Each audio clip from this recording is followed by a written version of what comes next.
tertulis peringatan Maulid. Saya tidak pakai istilah Maulid, tapi pakai istilah Maulud. Iya. Jadi ia tu ogi denah kada Maulid, makadami Maulud. Si salah. Kalau peringatan Maulid berarti waktunya yang diperingati. Kalau peringatan Maulud berarti orangnya yang diperingati. Itu beda. Makanya orang Bugis pakai istilah Mammaulu denah kada Mammauli. Itu beda. Jadi aku makadaki peringatan Maulid Nabi berarti as-sojajinna atau tanggal kelahirannya atau bulan kelahirannya yang diperingati. Ia miko makadaki peringatan Maulud Nabi berarti orangnya, bayinya yang diperingati. Makanya ogie bermaulid sepanjang masa, mammaulu sepanjang masa. Lete bola barui mammaulu. Acara akikah mammaulu. Bagaimana caranya dia maulud? Barasanji. Barasanji itu adalah bacaan sirah Nabi. Kenapa dia lakukan? Angka desa nadabita. Ini dulu saya bahas sedikit. Karena ada yang tidak engkau tahu dia nak maulud, tapi aku bulu kumba kapan itu pagagah. Tidak semua orang melaksanakan maulid. Ada yang menganggap apa yang kita laksanakan ini adalah bid'ah. Jadi angkat tu denam maulu. Ia rode enam maulu. Saya kasih bahasa sederhana. Ia ro tau de enam maulu, tau ni tau tamaranaka. Karena kalau ditanya, maka dia tak maulu. Karena ia tu maulidnya bid'ah dan bid'ah itu sesat. Yang sesat itu masuk neraka. Jadi ya rotau de enam maulu tau mitau tamaranaka. Ia to si rotau mam maulu tau melo tama suruga. Tapahan ya?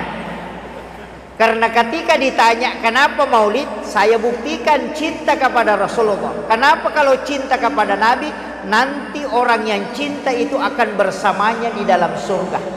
Jadi ia tahu mam maulu tahu melo tama suruga, ia tahu de enam maulu tahu mitau tama ranaka. Iya.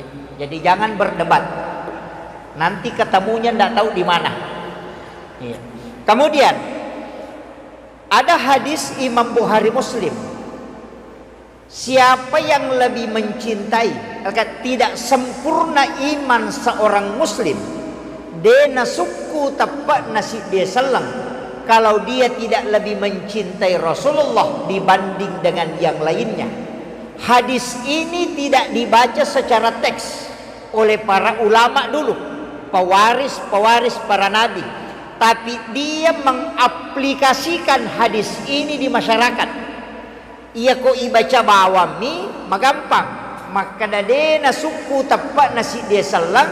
Tidak sempurna iman seorang muslim kecuali dia lebih mencintai Rasulullah dibanding dengan keluarga dan dirinya. Tapi kalau diaplikasikan hadis ini, maka dia tidak akan menempati rumahnya. Narekomeli bola baru, dia tidak akan pindah rumah baru kecuali dia baca barasanji. Kalau dia beli mobil baru, dia tidak akan pakai mobilnya kecuali dia baca barasanji. Kalau dia bikin acara akikah, pasti dia baca barasanji baru dia makan kambingnya. Apa maknanya? Dia takut.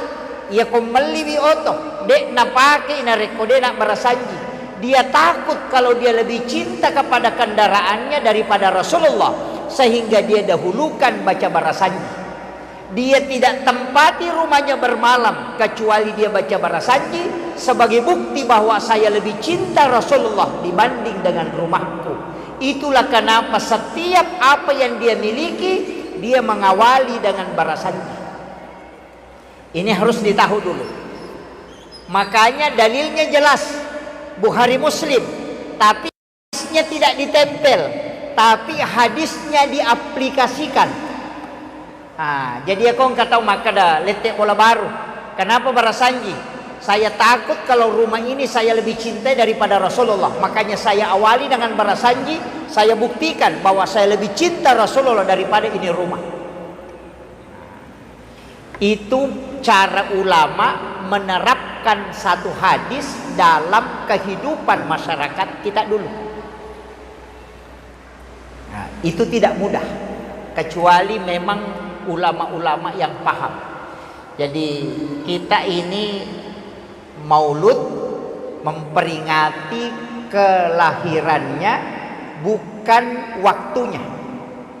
Kalau waktu berarti hanya 12 Rabiul Awal, bulannya kita ambil Rabiul Awal, kalau tanggalnya 12, kalau harinya hari Senin. Tapi Nabi memperingati kelahirannya dengan berpuasa setiap hari Senin.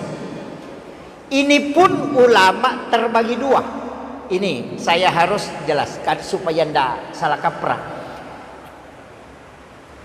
Di sini ada yang sering puasa Senin Kamis. Dia sangka mau puasa Senin Kamis, Bu ya. Nah, saya mau tanya, kenapa puasa Senin Kamis? Nah, bilang itu sunnah. Ya sunnah, alasannya kenapa? Nah, bilang Nabi kerjakan. Ya itulah sunnah. Begini, Nabi itu pernah ditanya, magi tak puasa Senin dengan Kamis. Alasannya Nabi puasa Senin itu ada dua. Yang pertama, karena saya dilahirkan, kata Nabi, pada hari Senin. Yang kedua, wahyu pertama turun itu hari Senin. Nah, pertanyaan saya sederhana.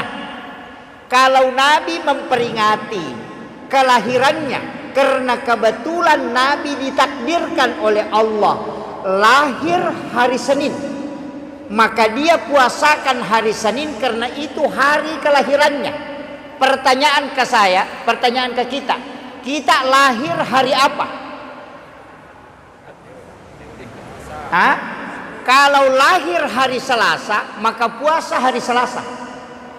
Kalau lahir hari Rabu, maka puasa hari Rabu. Karena di situ disunnahkan puasa pada hari kelahiran. Karena seandainya Rasulullah dilahirkan hari Rabu, maka Nabi akan puasa di hari Rabu.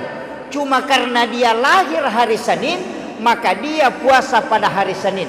Artinya apa? Orang yang mau mengikuti Nabi berpuasa pada hari kelahirannya, maka puasakan hari kelahiran. Bukan puasa Senin, tapi puasa kelahiran. Mama bilang, wah man rasa nanti ya Ustaz, saya puasa Senin Kamis ini, nah saya lahir hari Rabu. Begini, disinilah ulama membagi dua. Ini harus jangan disalahkan. Siapa yang berpuasa pada hari Senin, walaupun dia lahir hari Rabu, maka dia puasa sunnah mengikuti Nabi. Dia puasa sunnah kelahiran Rasulullah. Kalau dia puasa pada hari Rabu karena dia lahir hari Rabu, maka orang ini puasa sunnah mengikuti Rasulullah sebagaimana Nabi puasa pada hari kelahirannya. Jadi dua-duanya dibenarkan. Jangan katakan, wah pasti ada salah. Tidak. Kalau hari Kamis, sebenarnya kan tiga alasannya Pak. Senin itu malaikat melapor pahala kebaikan yang sudah dia catat. Hari Kamis malaikat juga melapor. Jadi sininna aktivitas ibadat termasuk doa itu dikumpul oleh malaikat, dicatat. Dan setiap hari Senin dia melapor. Dan juga hari Kamis dia melapor. Tapi ada malaikat yang turun khusus, bukan mengikuti jalurnya ini. Jadi sama aja Pak Bupati. Misalnya ada orang yang diutus camat, camat itu melapor setiap bulan. Ada kepala dinas yang melapor setiap minggu. Ada juga staf ahli mungkin melapor setiap hari. Seperti itu, malaikat juga begitu. Ada yang laporannya sekali hari Senin, sekali hari Kamis. Ada yang melapor setiap satu pekan. Ada itu. Ada juga yang melapor waktu-waktu temporer. Yang mana? Itu hadis qudsi. Siapa yang sudah sholat maghrib duduk di masjid menunggu waktu sholat isya, dia tidak meninggalkan masjid. Nabi itu pernah keluar dari masjid mengangkat pakaiannya sampai lutut bagian bawahnya kelihatan. Nabi itu istilahnya orang Bugis tak poso-poso sampai napasnya itu terengah-engah. Kemudian dia meletakkan kedua lututnya di lantai di depan sahabatnya. Kemudian ada pada kata Nabi, saya baru saja didatangi oleh malaikat, disampaikan bahwa Allah membuka pintu langit. Coba, Allah membuka pintu langit dari sekian banyak pintu langit. Allah buka dan memberi kabar gembira kepadamu. Dan dia bertanya kepada malaikatnya, lihatkah engkau dengan hambaku yang sementara menunggu waktu sholat itu? Maka aku rahmati dia dan doakan dia. Jadi kalau mau dibukakan pintu langit, mau didoakan oleh malaikat dan dirahmati oleh Allah dan dimuliakan oleh Allah, jangan tinggalkan masjid sesudah sholat maghrib, tapi niatkan menunggu sholat isya, bukan mak gosip. Iya. Jadi denon romasigi emat cerita, tapi dia tinggal di masjid untuk menunggu sholat isya. Inilah yang ulama fikih dengan ulama tirakat berbeda versi. Nah, ini saya harus luruskan. Ulama fikih mengatakan hanya yang menunggu di dalam masjid dari sholat maghrib menunggu sholat isya yang dibukakan pintu langit dan dirahmati oleh Allah dan didoakan oleh para malaikat. Ulama tarekat mengatakan tidak, karena yang disebutkan dalam hadis qudsi adalah orang yang meninggalkan sholat fardu dan menunggu sholat fardu berikutnya. Makanya sujud terakhir sholat asar nanti niatkan memang untuk sholat maghrib. Maka bapak kemana saja berarti menuju ke sholat, dan orang itu selalu dirahmati oleh Allah. Ia naruyasa sampajat tepetu. Ini kalau ulama pakai. Nah, kalau ulama fikih tadi yang tinggal di masjid. Kalau ulama tarekat tidak, biar tinggalkan masjid, laksanakan tugas. Yang menjual, yang di kebun, yang pegawai kayak Pak Bupati tetap jalankan tugasnya, tapi mesti di sujud terakhir niatkan memang untuk sholat. Jadi niat sholat dengan niat mau sholat itu berbeda.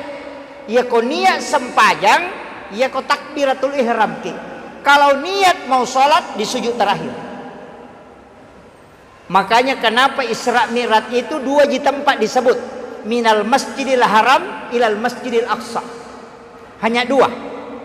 Tidak disebutkan minal masjidil haram ilal Madinah wa Bukit Tursina wa Baital Lahmi wa Masjidil Aqsa. Karena Nabi kan dari Makkah ke Madinah, dari Madinah ke Bukit Tursina, dari Bukit Tursina baru ke Baital Lahmi, dari Baital Lahmi baru masuk ke Masjidil Aqsa.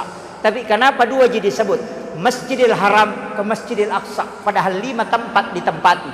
Itu pesan. Ini untuk para pejabat, kepala dinas atau apa. Kalau bapak mau ke Makassar, sholat subuh di masjid di Islamic Center ini, di sujud terakhir sholat subuh, niatkan memang kita nanti sholat duhur di mana. Kan gitu. Jadi misalnya saya akan sholat duhur di Maros misalnya, atau di Bantimurung lah. Sujud terakhir sholat subuh, niatkan memang untuk sholat duhur di sana. Nanti ketika melakukan perjalanan, tiba-tiba kecelakaan di tengah jalan kemudian meninggal, Allah itu tanya malaikatnya cuma satu, hambaku dari mana dan dia mau kemana? Maka dijawab oleh malaikat, dia dari sholat subuh di Masjid Islamic Center, dia mau ke Maros melaksanakan sholat duhur. Allah mengatakan, jangan kau periksa dia, karena dia meninggalkan rumahku menuju ke rumahku, dan dia tinggalkan sholat menuju ke sholat. Ia narona atau pandrita violo, maka da sampajat tepat tu ipake na rekomelo selama. Kalau bukan ini dipakai, maka kita orang yang paling rugi. Karena banyak pejabat kalau mau jalan, apa dia bilang? Di mana ki nanti singgah makan? Ini yang banyak Pak keliru. Dan kalau kita putuskan sholat dari sholat asar misalnya, nanti kita putus sholat asar, salam tertutup, tidak disambung ke sholat maghrib, nanti kita berzikir baru dapat pahala, nanti kita baca Quran baru dapat pahala. Tapi ketika kita di sujud terakhir niatkan memang untuk sholat, setiap langkah kaki tidak ada zikir, tetap dinilai zikir, karena orang itu melangkah menuju ke kebaikan. Yanan tunasa tau pandrita angka zikri dena lepakang ilillah, dena core ipena, dan dia tidak pernah dilafazkan, tapi dia berzikir seluruh tubuh karena tubuhnya menuju ke sholat. Inilah hakikat yang dipakai ulama dulu. Kalau ini tidak dipakai, Pak Man rasa 5 menit sholat duhur, 5 menit sholat asar, 5 menit sholat maghrib, 5 menit sholat isya, 5 menit sholat subuh, 5 kali 5 hanya 25 menit. Ya kumak gosip isi tengah bang kerok. Ini penting saya sampaikan. Artinya bagaimana dalam kehidupan ini kita terikat dengan ibadah. Itulah makna hadis Nabi yang diangkat oleh Imamul Ghazali dalam kitab Ihya Ulumuddin. Apa dia bilang? Rasulullah mengatakan umatku adalah umat yang terbaik karena dia meninggalkan satu kebaikan menuju ke kebaikan yang lain. Maka saya wasiatkan, sambung semua. Kita sedekah subuh, niatkan memang sedekah subuh untuk subuh berikutnya. Kita tarawih terakhir di Ramadan, sujud terakhir, niatkan memang tarawih tahun depan. Kalau kita melaksanakan kurban pada saat penyembelihan, niatkan memang berkurban tahun depan. Itulah alasan kenapa kita bisa kekal di dalam surga padahal ibadah kita terbatas. Karena niat melakukan kebaikan yang selalu dilipat gandakan oleh Allah. Itulah orang-orang yang beruntung yang berjalan di muka bumi. Kalau ini tidak dipakai, man rasa. Saya sedikit kaji ketarikahnya. Karena kalau tidak dipakai itu Pak man rasa kita bahaya tuh. Dalam kehidupan ini kan berat. Kalau kita mau masuk, kenapa kita bermaulid? Saya itu termasuk penceramah yang biasa sering ada orang yang mengatakan tidak punya dalil. Karena dia mengatakan kenapa selalu pakai bahasa orang tua kita dulu, pakai ulama kita dulu. Kenapa tidak langsung ke Nabi dan Rasul? Pakai Al-Quran dan hadis. Saya itu jawabannya gampang Pak. Saya ini penceramah, bukan mufti. Saya ini khutbah, bukan ulama. Jadi jangan panggil saya ulama, bukan. Saya ini khutbah. Kalau ulama, ilmunya dia tahu. Dia yang meramu. Sama tukang masak. Ada tukang masak, istilahnya jenang. Kan ada yang mengantar makanan. Sama di warkop. Ada yang meracik makanan, ada yang antar. Saya ini hanya mengantar ilmu agama, bukan meracik ilmu agama. Nanti kalau pendapat yang saya sampaikan selalu berpatokan ke ulama. Menurut guru Kiai Abdul Rahman Ambodale, menurut guru Sa'ada, menurut Imam Syafi'i, menurut Imam Malik. Tidak pernah saya mengatakan menurut saya. Kenapa saya pakai menurut Imam Syafi'i?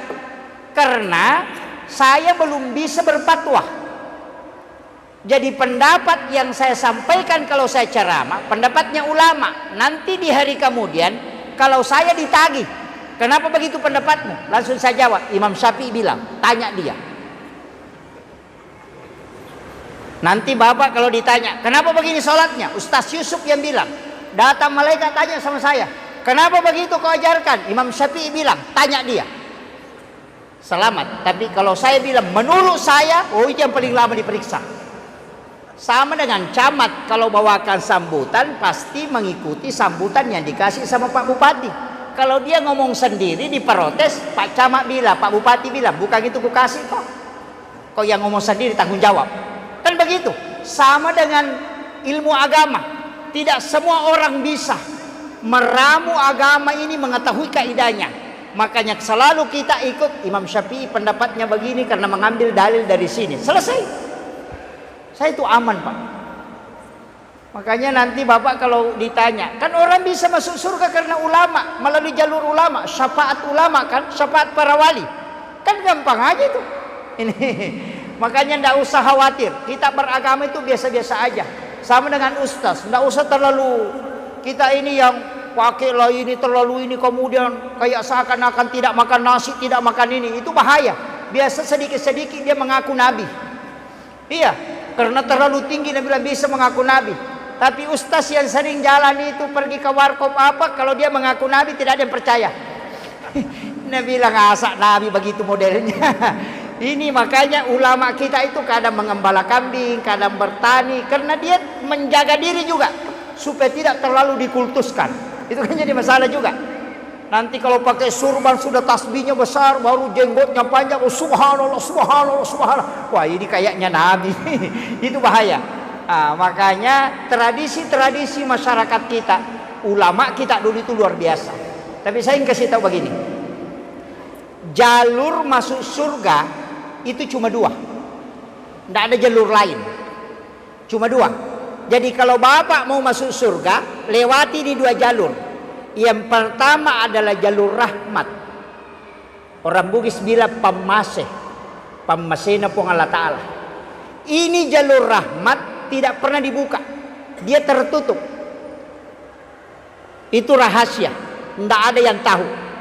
Karena mana yang dirahmati oleh Allah ibadat tidak ditahu. Makanya ada wanita WTS, anjing kehausan dikasih minum itu dirahmati. Kan? Makanya ibadah sekecil apapun kalau Allah rahmati, di situ jalurnya. Tapi sebesar apapun kalau Allah tidak rahmati, mohon maaf. Ini jalur pertama. Jalur kedua syafaat. Syafaat terbagi 4. Ada syafaat Rasulullah, ada syafaat Al-Quran, ada syafaat ulama, ada syafaat anak perempuan. Jadi hadis itu Nabi mengatakan siapa yang meninggalkan 2 atau 3 anak perempuan ahli ibadah, maka ibu bapaknya tidak disentuh api neraka. Ya kok arwahnya sabar nih. Yang perempuan ini. Yang kedua jalur ulama para wali. Yang dari As'adiyah ada Gurutta Sa'adat, jelas wali. Yang dari Mangko DDI ada Gurutta Kiai Abdul Rahman Ambo Dalle, itu jelas wali. Kami yang dari Nahdiyin NU ada Hadratus Syekh Hashim Asy'ari, ada Ki Halil Bangkalan Madura, itu jelas wali. Ulama ini bisa kita dapat syafaatnya. Nah itu makanya, dan itu hadis. Kemudian syafaat Al-Quran, wah ini paling bagus. Karena syafaat yang paling tinggi mengalahkan syafaatnya Rasulullah itu syafaat Al-Quran. Karena kalau Rasulullah nanti di dalam neraka, umatnya baru Nabi masuk bolak-balik mengambil. Berarti masuk neraka dulu baru diambil. Tapi kalau Al-Quran membentengi orang supaya dia tidak masuk. Makanya penghafal Al-Quran itu paling aman. Tapi kalau dia lupa hafalannya paling celaka. Iya. Karena tidak ada yang membuat Rasulullah menangis di dalam neraka kecuali dia melihat penghafal yang sudah berenang di atas bara api kemudian keluar api dari mulutnya. Itu para penghafal Al-Quran yang lupa hafalannya. Iya. Makanya kalau mau selamat jangan hafal. Itu iya. Makanya banyak penghafal Al-Quran itu tidak hafal juz 30 sengaja, karena yang paling ruwet diingat itu juz 30. Iya. Karena di situ banyak sama-sama ujungnya. Kayak gitu. Makanya imam penghafal Al-Quran itu kadang takut mengambil juz 10 itu bacaan surah, karena biasa belok-belok itu. Tapi kalau mungkin hafalannya insya Allah tidak. Iya. Kemudian, tapi jangan khawatir dengan itu, karena jalur masuk surga itu tadi kan banyak. Saya bukakan 2 jalur ini juga 2 jalur ibadah. Jalur rahmat dari mana? Itu ibadah wajib. Jalur syafaat itu ibadah sunnah. Makanya semua ibadah itu terbagi 2. Salat ada wajib, ada sunnah. Haji wajib, ada umrah sunnah. Syahadat wajib, ada sholawat yang sunnah. Puasa wajib, ada puasa sunnah. Kenapa ada wajib, ada sunnah? Sholat wajib itu lari ke rahmat, sedangkan sholat sunnah itu lari ke syafaat. Makanya Nabi mengatakan, kalau kau mau bersamaku di dalam surga, maka perbanyak sujudmu. Tidak mungkin sholat wajib, karena sholat wajib tidak bisa ditambah. Yang bisa diperbanyak adalah sholat sunnah. Makanya ibadah itu, ibadah wajib hampir semua tidak disebut pahalanya, tapi ibadah sunnah disebut pahalanya. Kenapa?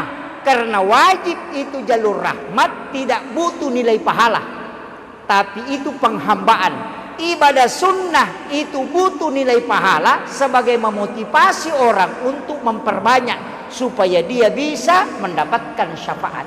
Makanya ibadah terbagi dua, jalur masuk surga juga dua. Nah, makanya kalau bapak sholat fardu tapi sholat duhur nanti sholat asar, langsung sholat asar tidak sholat sunnah, iya, jalur rahmat saja diharap, tidak berharap jalur syafaat. Kalau tidak lolos ibadah wajib, angkat tangan.